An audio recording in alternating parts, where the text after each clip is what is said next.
8 million cars sold every year in 140 countries.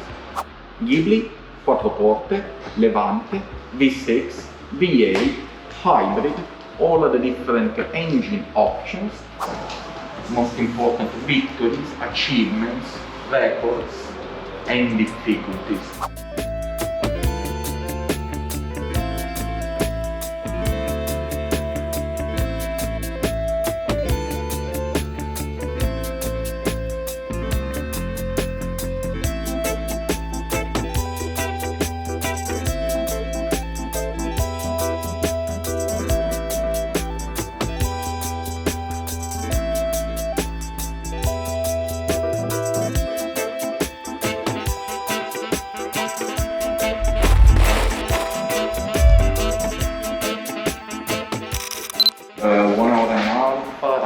For the factory tour, so we start here in the showroom with a couple of words about the Maserati cars, the Maserati heritage, and then we leave this space and we access the Maserati MC20 facility, where the newly launched supercar Maserati MC20 is completely hand-assembled, taking advantage of 7 main steps. We visit all of them, so chassis assembly, metrology, paint shop, assembly lines, testing area, finishing department, and the workshop where the Nettuno engine is hand-assembled. In this showroom we find a space open to the public for free, so every customer, every collector, every enthusiast, every visitor can come visiting us. In particular, we recognize 4 main areas, 4 main spots, starting from the store with all of the official Maserati merchandising, a corner completely dedicated to the 107 years of the Maserati history, behind the smoked glasses, the car configurator with all of the samples of colors and materials for the new car's configuration, obviously. And last but not least, on the contrary, the most significant, the most important part for the showroom activities is a central part in the outer area where we have the entire Maserati lineup. Ghibli, 4 porte, Levante, V6, V8, hybrid, all of the different engine options, all the different body colors, wheels, calipers, interiors, roof lining. If you give a look to all these cars, you see there isn't a single feature repeated. Customization is one of the most important and relevant features for the Maserati brand, and this is just a taste of it. On the loop, a really unique, a really important car.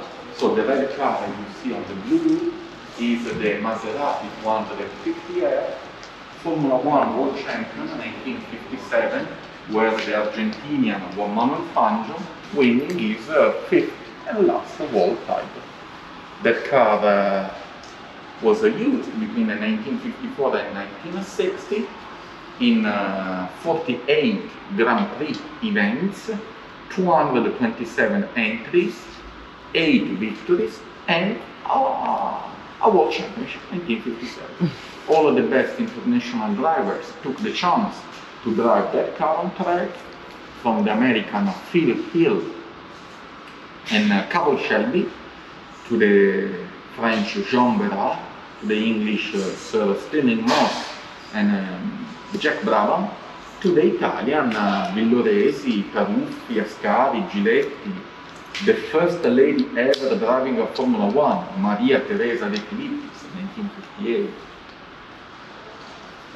A couple of words about the heritage. So in the glass box, the replicas of the most important documents of the very origins, and then is a timeline. It is a really powerful, a really capable tool to record the most important statements, most important victories, achievements, records, and difficulties, and a change in management, and a crisis. Because the Maserati history is so rich, so interesting, so complete, thanks to the continual, perpetual alternance of high, positive peaks and difficult times. So from the Maserati family, 7 brothers born between 1881 and 1898, to the first workshop, 1914, Bologna city center, a workshop dedicated to other Italian cars, to the World War I. The Maserati brothers survived thanks to re-employment in the northern Italy. So they weren't sent to the frontier to fight the enemies, but they remained employed in Italy. The victories of the 20s, the 30s, and the 40s all around the world, and some really interesting successes were the Indianapolis 500 miles, 1939 and 1940. Maserati is the only Italian maker winning an Indy 500. The only European who made it twice in a row, 39 and 40. Other two important victories in the US were the Pikes Peak Hiking, 46 and 47. The Formula One World Championship in 1957. And then another evolution. So the Maserati brothers accepted the offer from the most important Modenese businessman who moved the company from Bologna to Modena into the 3 red bricks buildings we are visiting now, where the road legal Maserati production could begin, where the introduction of the Gran Turismo philosophy, Maserati invented, Maserati introduced the Gran Turismo legacy, where style, class, elegance, design, details, materials on one end, performance and sound on the other end, and these two ingredients are held together thanks to the versatility Gran Turismo cars are capable of.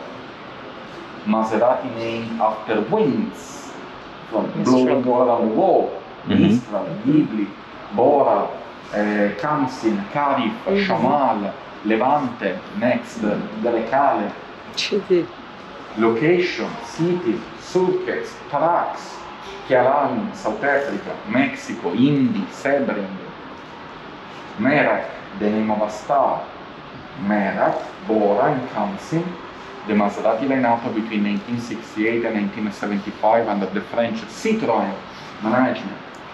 Then the 1973 Yom Kippur War in the Middle East and the consequent oil crisis that threatened the entire automotive world. So smaller cars, lighter cars, more efficient cars had to be developed. Biturbo legacy. Next property, the Italian government, were the Italo-Argentinian Alejandro De Tomaso managed De Tomaso Automobili, remember Mangusta, Pantera, Guarà, Longchamp, DeVille was the company directly owned by Alejandro De Tomaso.